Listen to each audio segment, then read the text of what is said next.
ladies and gentlemen. It's a great privilege to welcome you here this evening. So I'm delighted to have the great opportunity, the privilege to welcome my friend and senior colleague, Dr. Jongryn Mo. As we've heard, he's a professor at Yonsei University. I would like to briefly introduce Professor Mo. Dr. Jongryn Mo is currently serving as Dean of the Graduate School of International Studies at Yonsei University, where he is also Director of the Hills Governance Center. He has many affiliations and positions externally, including with the Hoover Institution at Stanford University, and also as a research fellow at the Asan Institute for Policy Studies here in Seoul.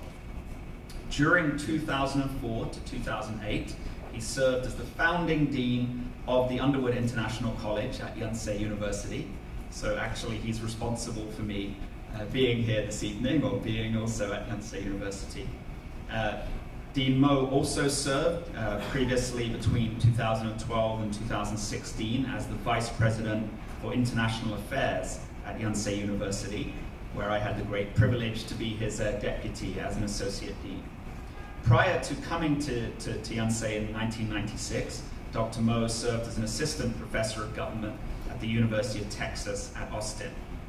As we heard from our colleague, Dr. Yang, Professor Mo has published many academic books and articles, and he has also written a large number of op-eds and articles appearing in leading newspapers and magazines, both in North America and here in Asia, including the Wall Street Journal, the Straits Times, Asia Policy, and Policy Review.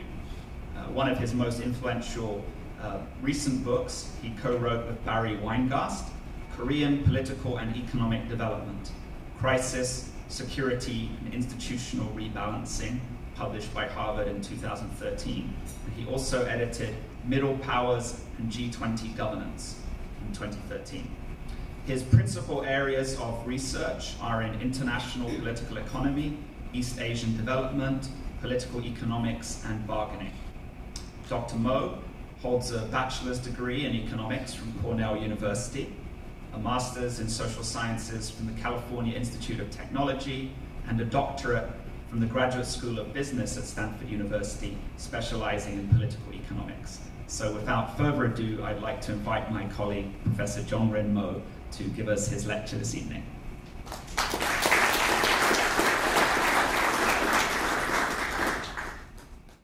Okay, well, in Korea, that once I'm introduced, I'm supposed to step aside and bow.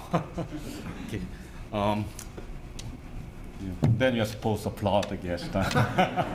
Good evening. It's wonderful to be back. I gave a talk a couple of years ago on Korea's political and economic history, and today's topic is to me, it's a really important issue for Korea. But I'm not so sure whether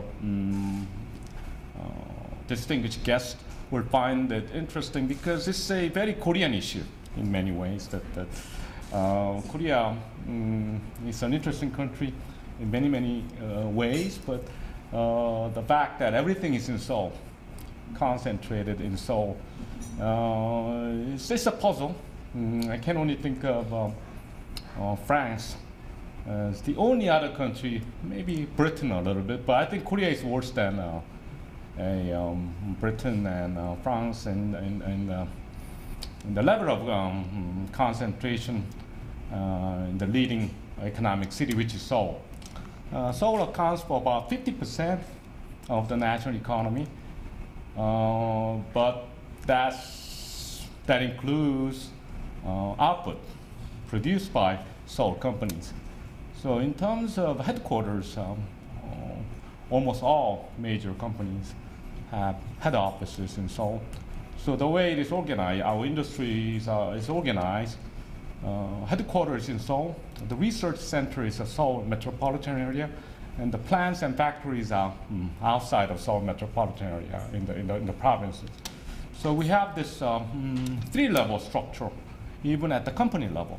Headquarters in Seoul, R&D center near Seoul, then the factories outside of Seoul in the Busan or southeast and southwest of Korea. Now, you think about it, it's been a very good model for us because basically we only have national industries. There's no local industries. So to catch up with advanced industrial country, we had to mobilize resources at the national level, and we've been doing very well. So our national industries have performed very well and promoted economic growth in the last 50 years. But since 2010, all our major industries are in recession. So major industries in Korea that steel, chemicals, shipbuilding, machinery, semiconductors, and smartphones, and more or less some are worse off than the others. Like shipbuilding, clearly is in trouble. But other industries are not doing too well, and some are even worried about the future of Samsung Electronics and Hyundai Motors. So we are rethinking our strategy, and if you follow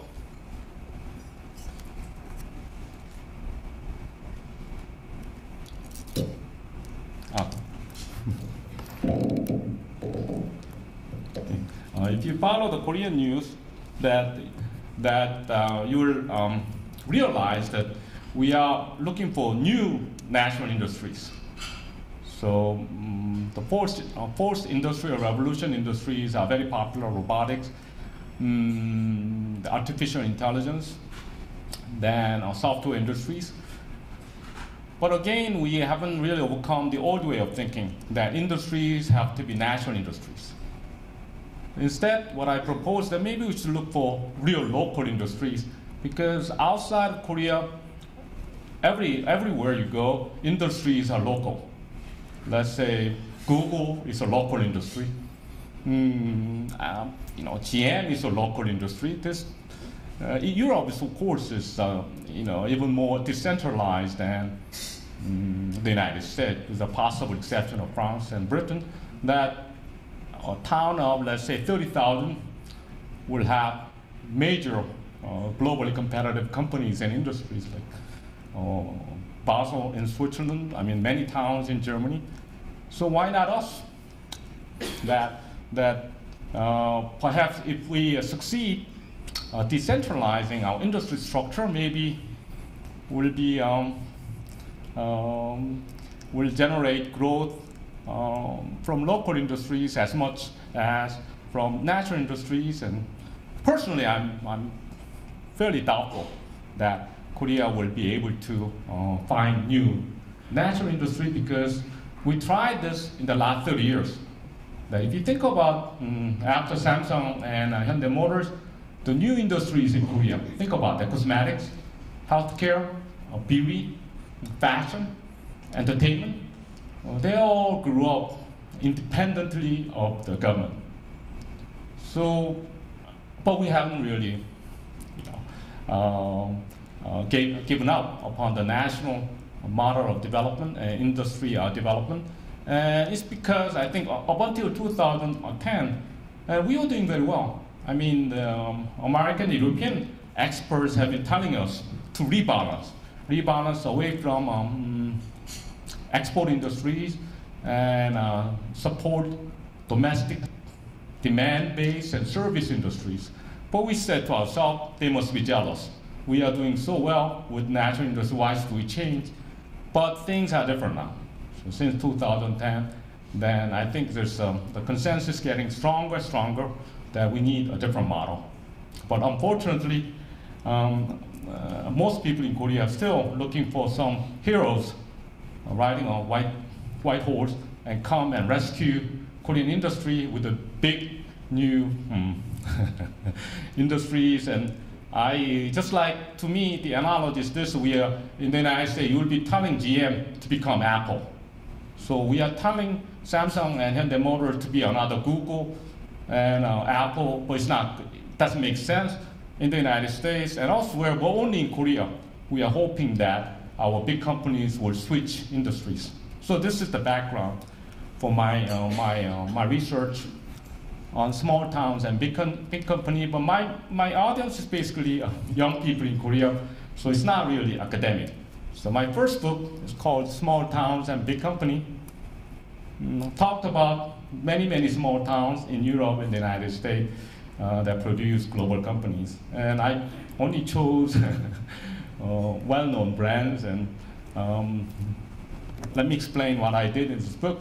I'm trying to engage young people in Korea and maybe get them rethink our traditional model and way of thinking. But it's not easy, as you can see that in Korea is that this national industry model dominates so much everyone's thinking in everyday life, and most people in Korea think that other countries are same as us.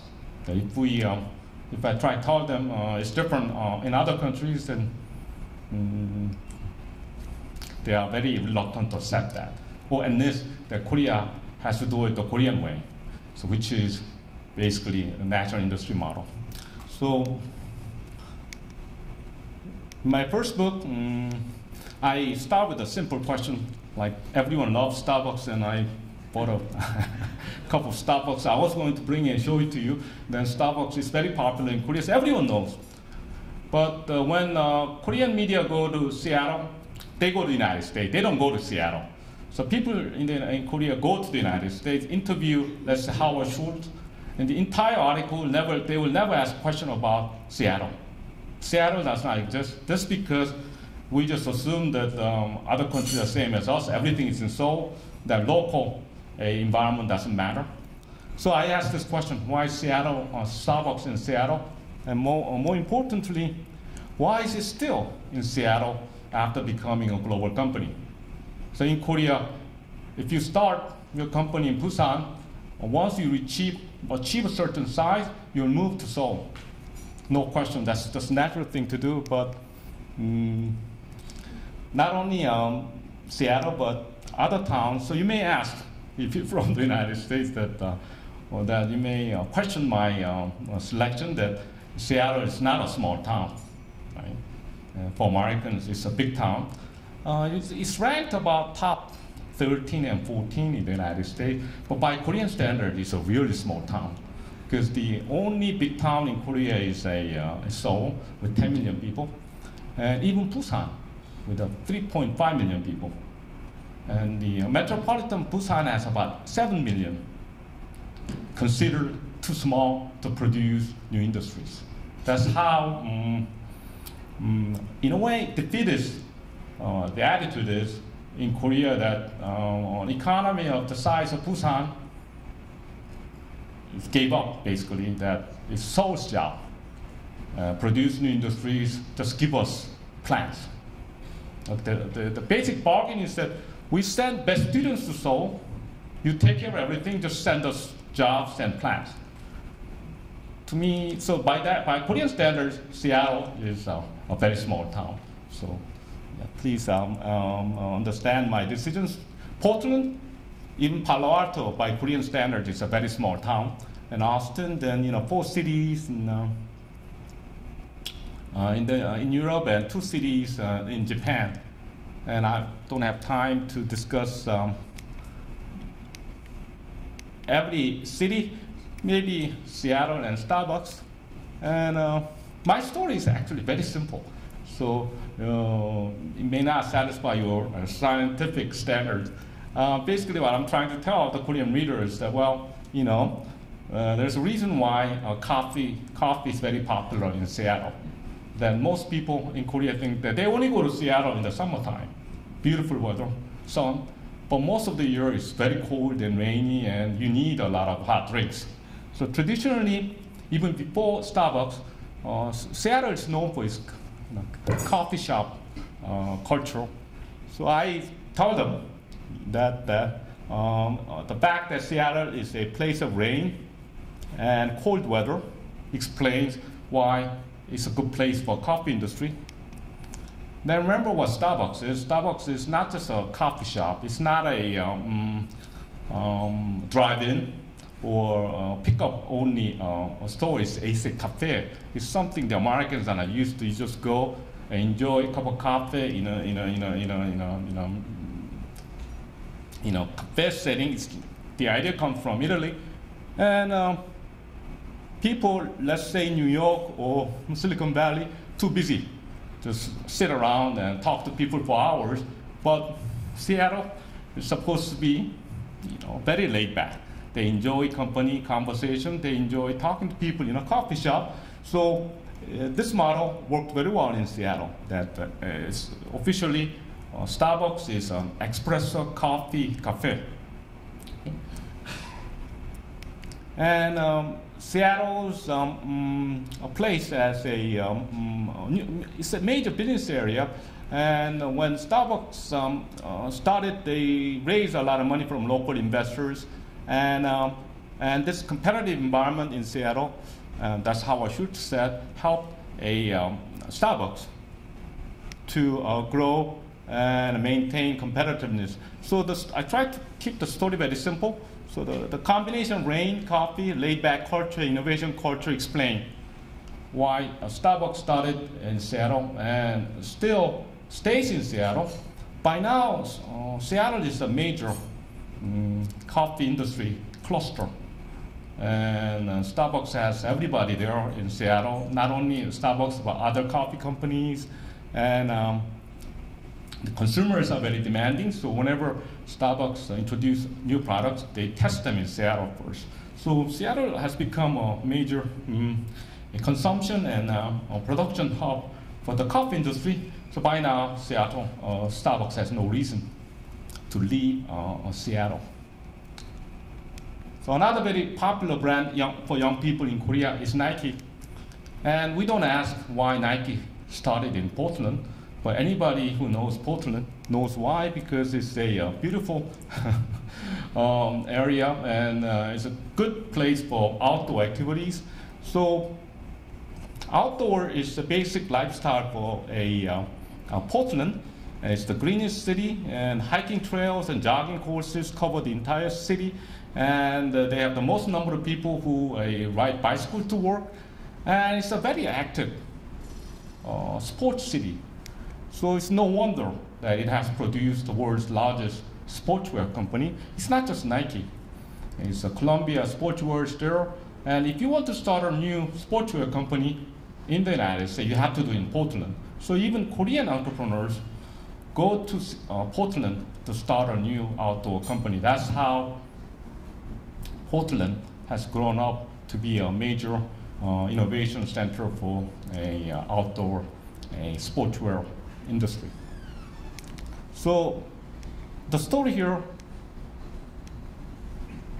course, is much longer in the book. It's very simple in the end, and then this outdoor culture and the sports being a part of everyday life in Portland. The Portland's basic value, that new and free values that fits perfectly with the Nike's brand image, which is Nike free. And Nike also is very socially responsible, which is consistent with Portland's reputation. So this is a case where the city and the company merge in core values and culture. So unless you understand Portland's history and environment and culture, you'll never understand why Nike is so competitive. And over the years, they developed a local ecosystem that no one can match. And I go to Busan, I tell people in Busan that Busan cannot compete with Portland because Busan only has factories. They are subcontractors to Nike and Adidas. So they only have factories and workers. They don't have the consumers like people in Portland who exercise and use and consume sportswear more than anybody else. And Portland also have a very core cluster of professionals like marketers and designers and engineers who specialize in the production of sportswear.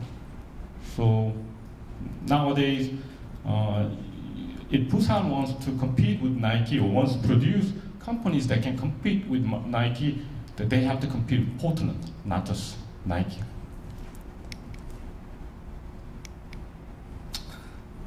Another example that's fairly that my Korean friends really do not talk about, and then everyone is trying to reproduce Silicon Valley, not just Korea but everybody. But no one really has succeeded. And if you think about why it's almost impossible to reproduce Silicon Valley, it's more than a set of institution and people. It's a culture. It's a product of local culture. And people are wondering why we do not have Google in Korea, but nobody else has Google. So Google is the kind of company that only Silicon Valley can produce. And it represents Silicon Valley, and Silicon Valley represents Google. So you can't really separate the two. That's what I'm trying to tell them. And Google and this creative culture and internal venture capital culture is all the same as Silicon Valley culture, California culture, laid back, and, easy working, casual, free work environment. It's mostly California and Silicon Valley. And this one, I don't know whether I will make my friends happy in Korea. That I try to tell them is that counterculture, hippism has played a big role in the development of Silicon Valley. And luckily that Steve Jobs admitted that he has advantages over a Microsoft Bill Gates because he was a hippie, and then Bill Gates was a nerd. So Bill Gates doesn't understand people. That's what he said in his autobiography. But if you look at the history of Silicon Valley, remember PC, personal computer means a product that will liberate people from big company and big government. So they were very active in anti-war movement in the 1960s. So they want to develop technologies that can free people from the government. So even now, if you look at the long-term trend, everyone thinks it's all money that's driving Silicon Valley. But if you wonder why it's not easy to reproduce Silicon Valley, because other countries only look for money. So if you create an incentive, financial incentive, then people will develop new technologies. But personally, I have doubt about that, because they may be lying, but all entrepreneurs in Silicon Valley say to us that they want to change the world, they want to improve the planet, they want to go to Mars, and they are not interested in money. So even in top business schools in the United States, you're not supposed to say that you want to make money anymore. You want to change the world, you want to do good work, I think that says a lot about why other countries are failing, especially in Korea, that the debate on high technology in Korea is just, look what other people are doing, we need to catch up. Look at the holes in the technology landscape, we need to fill them, or we'll just pour R&D money, then they will succeed. We never think about what kind of world that we want to create with the technology we are developing. There's no debate like this in Korea.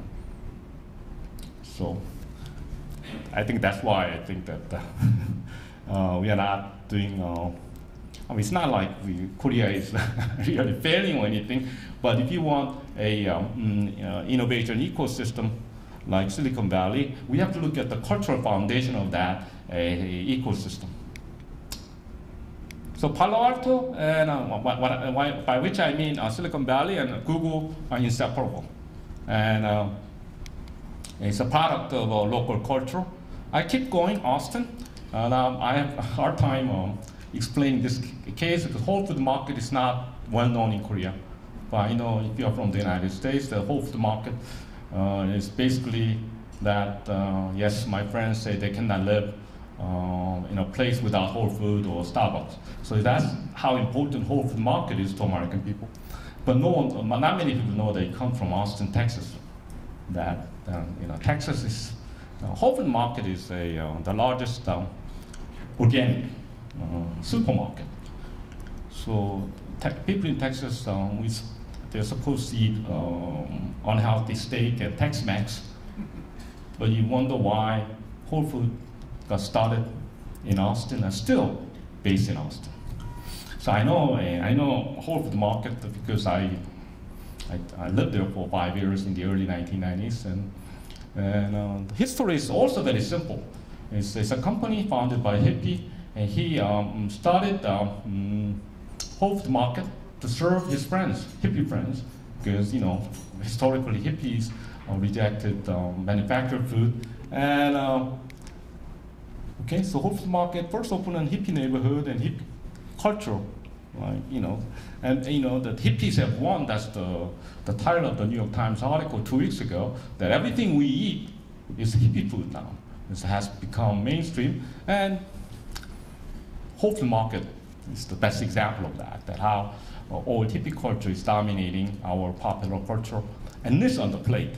Not politically, but on the plate, they say that hippies have won. This is an example of that. And I can go on and talk about Austin, but I think I basically explained my basic message here.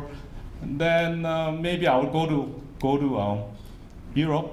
I think, yes, IKEA is another good story.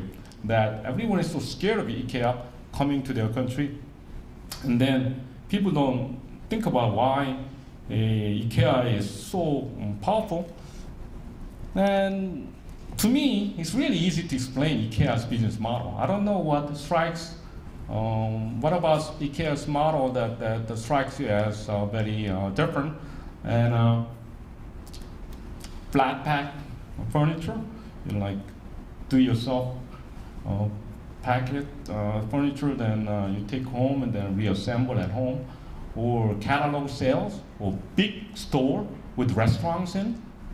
See, these are a list of things that IKEA does.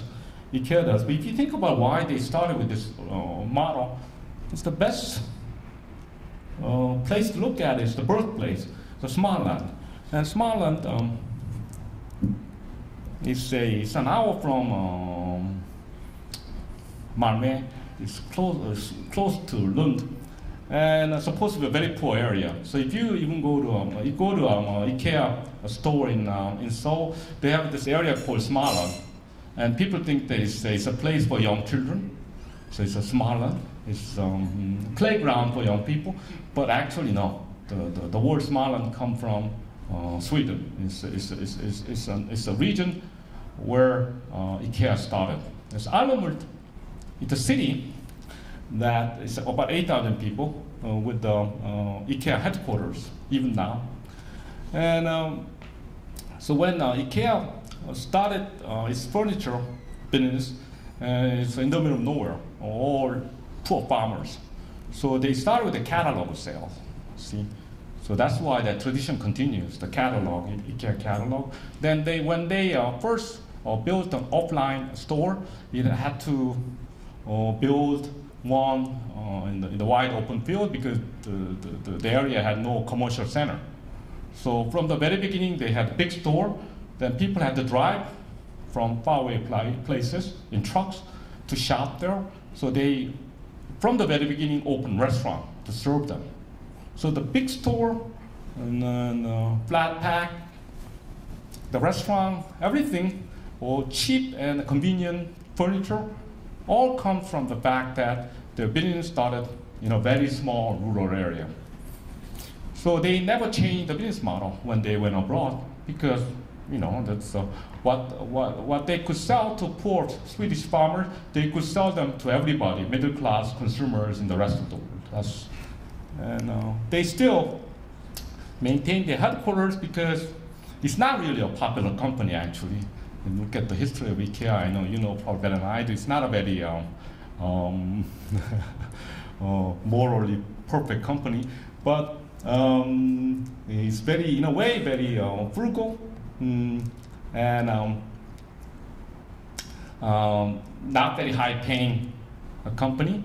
And I think that the fact that they still educate train people on their alumni history, that we come from a very poor neighborhood and our corporate culture is very frugal. It has a lot to do with yes, the founder's philosophy that he wants to still run a small land company with a small land culture. And that actually works very well for him because he's now the richest person in the world, and no one knows how much money he has because his company is very lacks transparency that way. Anyway, so you've been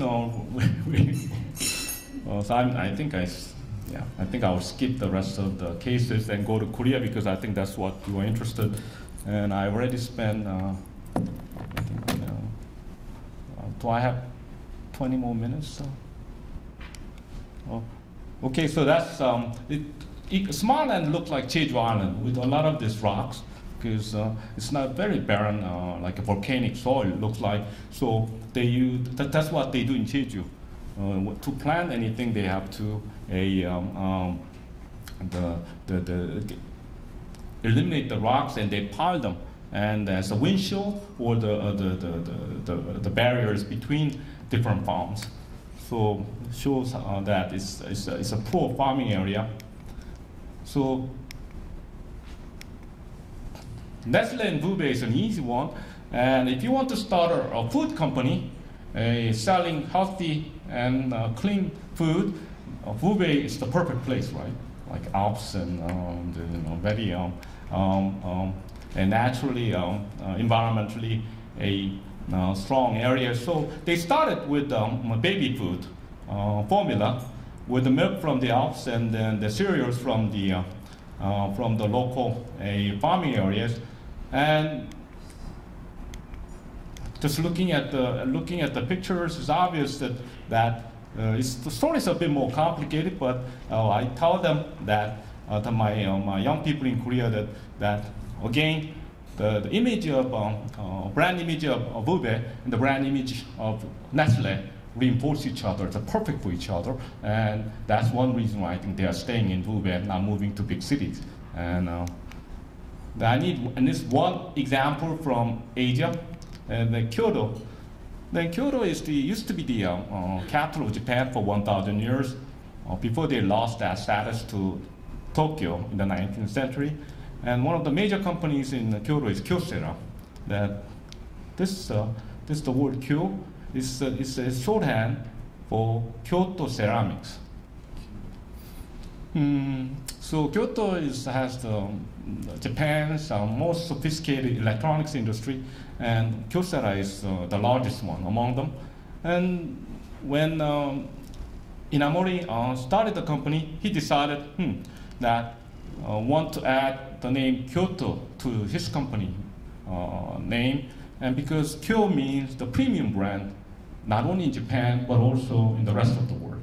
So it's not just Kyocera. You go to Kyoto, they add Kyo to everything they like. Kyo Yasai means Kyoto vegetables. Kyo Yaki means Kyoto pottery. Kyo Sushi. So everything's like Kyo, Kyo, Kyo. That shows the civic pride that Kyo means the premium brand. So country supposed to be very similar to Korea, like Japan has many cities with globally competitive companies.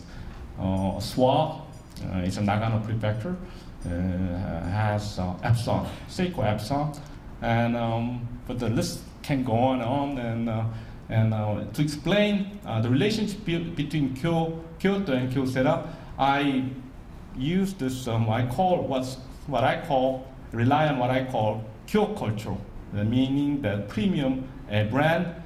But culturally, people in Kyoto are not very popular in Japan because they are so proud of themselves, and they never go to Osaka, for example. Is that they look down upon the rest of the country, but between them they are very close, and they have this culture of supporting younger companies, and Kyoto company together work very closely, especially with the University of Kyoto University as their main science hub.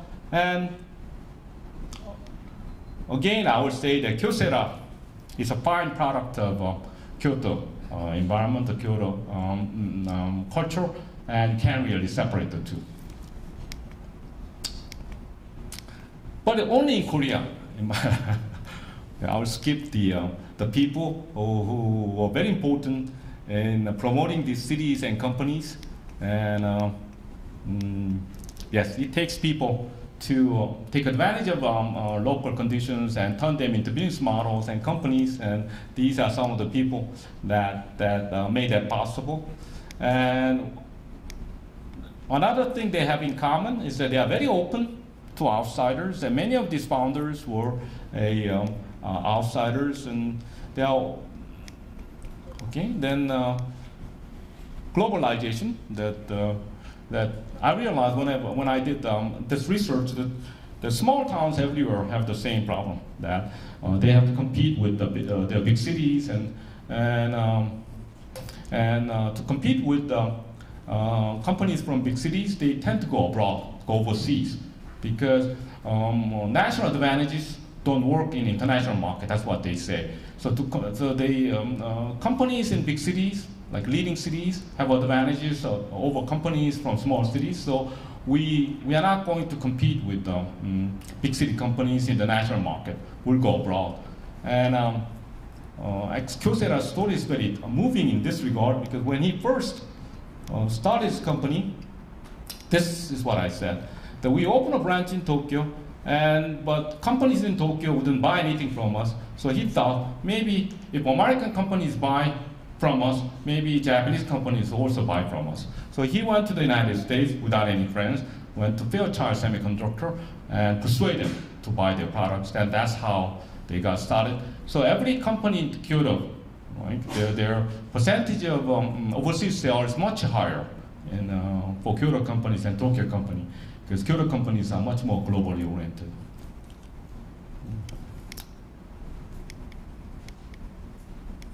Okay.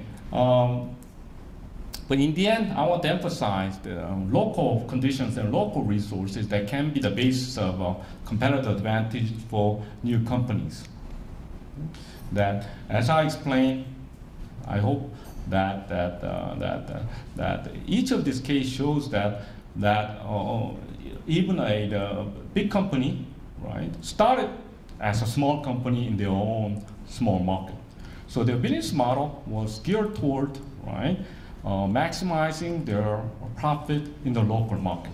What's really interesting is that they don't really change the basic business model when they go national or when they go international. So what I do in my second book is to, well, apply some of these insights to Korean cities, and as I said in the beginning, perhaps local markets and local environments will give us new opportunities. And I need a good case, right? That, okay, where is the city that's succeeding with this new strategy? Then I say, well, why not Jeju? That Jeju is probably the most popular city in Korea. And what people don't realize is it's attracting new companies. So Jeju brands, Amore Pacific's Innisfree, that's their #2 brand. The #1 brand in China is $1 billion business. Innisfree. It's a Jeju brand.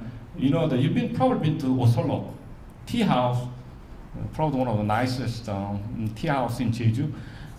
Amore Pacific has a tea business, and that's their brand, and it's a Jeju brand. And the most popular water brand is Samdasu. Jeju Samdasu is also Jeju brand. And then you probably don't know whether Kakao headquarters in Jeju. The Nexon Computer Museum, and Nexon is a major computer game company. It's a Japanese company, but their holding company is NXC, and their headquarters are in Jeju. And E-Mart, a few months ago, bought Jeju Soju, because they think the Jeju brand will help when they start a new soju and water business. So Jeju is attracting companies and brand which is very new in Korean culture. That unthinkable 10 years ago, big companies in Korea will actually market a local city. Because historically, only premium brand in Korea is what? Seoul. The rest of the country is a secondary brand that no one will invest in them, but it's changing, Jeju is changing. And young people now just go to Jeju, start companies, it's called digital nomad. And lifestyle industry in Jeju are creating new jobs like tea sommeliers and ecotourism directors. So these are the advertisements for new jobs in Jeju. And it all began with Innisfree, Amore Pacific. So they were in 2000. In year 2000, they want to develop new natural ingredient or natural cosmetic product. And when they debated what the brand locality will be, they talked about Santorini, Greece. They will use Santorini as a background city for Innisfree. Then the chairman of the company said, well, we already have a tea business in Jeju, why not use Jeju? That's 2000. Now, Jeju has become so popular with the Chinese tourists, so it became a major hit Chinese market, but that's only after the fact. When Amore Pacific decided to promote Jeju, market Jeju for its new natural cosmetic brand, it was revolutionary. That now more people are going to Jeju, but that's about 18 years ago that they decided to invest in Jeju was very that's very new. And even now, other companies are very reluctant to follow in the Amore model, Pacific model. So you go to Jeju flagship, Innisfree flagship store, they say things like that, well, you enjoy the Jeju lifestyle, and their lifestyle is basically gardening and good and healthy food. And they're also developing green tea industry there. And not only grow green tea, but produce a green tea product. And also they try to use green tea farms as the new resort area for spa resort. Okay, so my dilemma was that what do you want to call a city like Jeju? It's not an industrial city, it's not a tourist city. I would say the lifestyle city is the best name for it because it's a city that takes advantage of its own lifestyle to promote local industry and develop business model and market the local industry and the competitiveness of the local industry. So I call it a business and lifestyle city. But Jeju is not the only city. If you look at the surveys, this is what the orange is the statistic from 2014. The blue is statistics for 2004, 10 years ago. And we asked Koreans where they want to live. Seoul is most popular. 2004, 22% of them said Seoul, but 6 Jeju, 8 Busan. But 10 years later, the ranking changed. The Seoul is #1 now, but the difference between Seoul and Jeju is very small. 13% chose Jeju, 12% chose Busan, then Chuncheon, this is the N missing here, Chuncheon, Daejeon, Jeonju, Gangneung, Daegu, Gwangju, Ilsan, Gyeongju in this order. So you have to watch these new entries. They didn't make top 10 years ago. The new top 10 cities are Gyeongju, Gangneung, Jeonju, yes. And then the cities that are losing popularity are big industrial towns like Daegu, Gwangju, and Daejeon.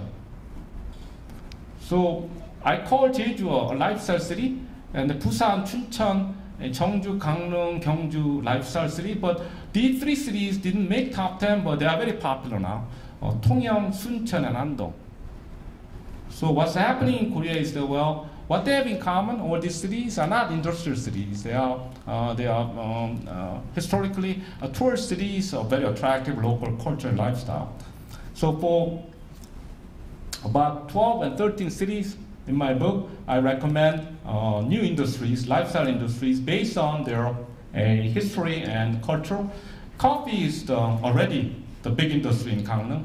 So Terra Rosa is a Gwanghwamun, you know, in the Gwanghwamun near the what you call that building. The huge, very big coffee shop, Terrarosa, is started and still headquarters in Gangneung. So Gangneung has many very popular specialty coffee shops you might want to go. And what they need to do is that emulate Seattle and need to develop a cluster for the coffee industry. Wonju, the first organic food store started as Hansalim in Wonju. And Wonju is also a major cluster for medical device industry. So life science industry or biomedical science industry is already, there's some infrastructure there, so that's to be their future.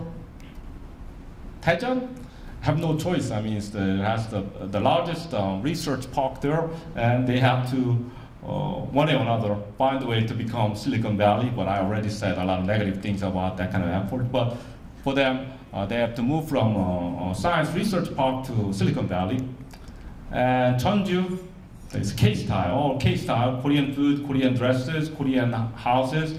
And what they need now is that some Hanok Mall is only for tourists. The people in Jeonju don't really live there and wear Korean K-style costumes, and they don't live in these houses. So what I tell Jeonju is that, well, you know, you have to increase local demand so that people actually to live there and consume the products you are selling to tourists. Otherwise, this is not going to last. And there are signs that this village is in trouble because local residents don't live there, and they don't attract very high-end consumers, so they only attract high school students. So high school students can only afford very cheap fast food, and so Hanok Mall is full of these food stands that sell non-Korean snacks. Okay, so local consumption. Andong, you have not been there, and there have many Hanok stays and Hanok resort, very nice. But again, they only use Confucian heritage as Hanok stays, and they don't really try. They should be more ambitious. And since we are in a moral crisis, I think Confucianism can guide our new capitalism, and schools and education, or they can even think about developing Andong-style companies with strong commitment to Confucian ethics. But somehow, people in Andong think that Confucianism is only for Hanok stays, so not very ambitious. Daegu, that people don't go to Daegu. It's a very interesting city. This is the only major city with one downtown structure. So what that means is everything is in these two areas, Dongseongno and Jungangno. It's a combination of Gwanghwamun, Jongno, Ulji로, and Sincheon, Hongdae, Apgujeong, Cheongdam, all in one place. It's fascinating. And so that area is the very popular test market for new product, and a lot of new restaurants or restaurant chains come from that area because so much consumption and young people are concentrated in their area. So what we call the compact city is a perfect model for of a Daegu. The compact city model generates its own industries, urban industries. So that's my recommendation for them. And Pohang is where POSCO is there. And if you go to Pohang, one thing you will notice that there's no sign that it's a still city. And of course, this is the POSCO steel mill here. Other than that, the rest of the city looks like any other city in Korea. So I complained to them that how come that you have no steel landmark? San Francisco has Golden Gate Bridge, Paris has Eiffel Tower. How come you don't have anyone? And actually, some bureaucrat proposed that idea. And I hope he didn't listen to me, but he got fired for saying that because it turned out to be very unpopular. Because people are in trouble, and then the government is trying to build a new big monument, so it didn't really go too well with the media. But anyway, I still complain that a steel town should look like steel town. And like every other town in Korea, they want the same industry, new high-tech industry. I say to them, then, well, why don't you look at, they have this steel house in Pohang, but all the steel beams are inside, and outside these are red brick building or houses. So instead, they should build a house that look like steel houses like these. Or they produce a lot of specialty steel for sports wear, like golf club and bicycles. But POSCO doesn't really invest in new consumer products or consumer industries that can use their specialty steel. Maybe it's not their job, but the city of Pohang should invest in steel-related consumer industries first before they think about new industries like healthcare and high tech. That's my advice to them. And yes, Gyeongju. When you go to Gyeongju, they try to market their beef. But Gyeongju is a Buddhist town and vegetarian food, and that's more, right? And this is the only temple food restaurant in Gyeongju. You would think that Gyeongju will have a lot of temple food restaurants. No, they promote their beef. And a lot of things they try to promote, like nuclear energy and automobile industry, do not fit their cultural heritage and like the landscape. To me, like it can be another hippie town, like meditation centers, yoga studios, and healing, and then spas in downtown. Gyeongju will be perfect, but of course, yes, I'm trying to persuade them. Ulsan, that's where all the major industries are. But consumers are no different from consumers in Seoul. So let's say if you work for an automobile company, you would think that you will be more interested in auto sport, for example, right? Collecting cars, no, none of that happens in Korea. So I encourage them to develop aftermarket, automobile aftermarket first before worrying about other industries. So yes, Masan is a very interesting city and with strong Japanese colonial heritage. And they have some of these big companies come from Japanese colonial period, like Muhak Soju and Mungo Ganjang, and I just want them to develop a stronger traditional industry based on the old heritage instead of trying to build a new ones or new. And Busan has beautiful beaches, but not many people actually swim in them. If you ever wonder why people in Busan don't, okay. So I advise them they should enjoy yachting and surfing themselves before they invite tourists to enjoy them. Kaesong, okay. Now I complain about the lack of diversity in Korea, but if Kaesong had stayed in Korea, in South Korea, the Kaesong would have been a rival business city to Seoul. Because during the Joseon dynasty, Kaesong was our business city, a merchant city, and Kaesong was the capital of Goryeo dynasty. So when Joseon took over, they banished them and they did not recruit them to the government. So they all became merchants.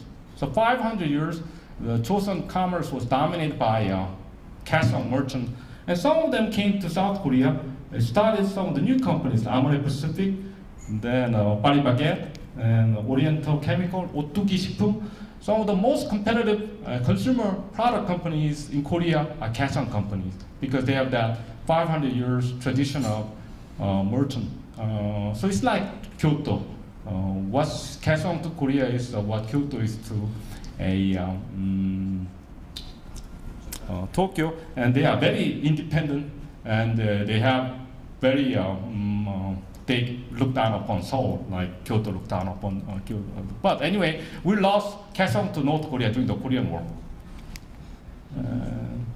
Okay, so as you can see that we should look for new local industries, not national industries. And I personally think that we spend 30% of our budget on local industries, 70% on national industry. I think we'll have a much better industrial future. And then that'll make Korea much more interesting and make Korean cities much more interesting. Okay, thank you very much.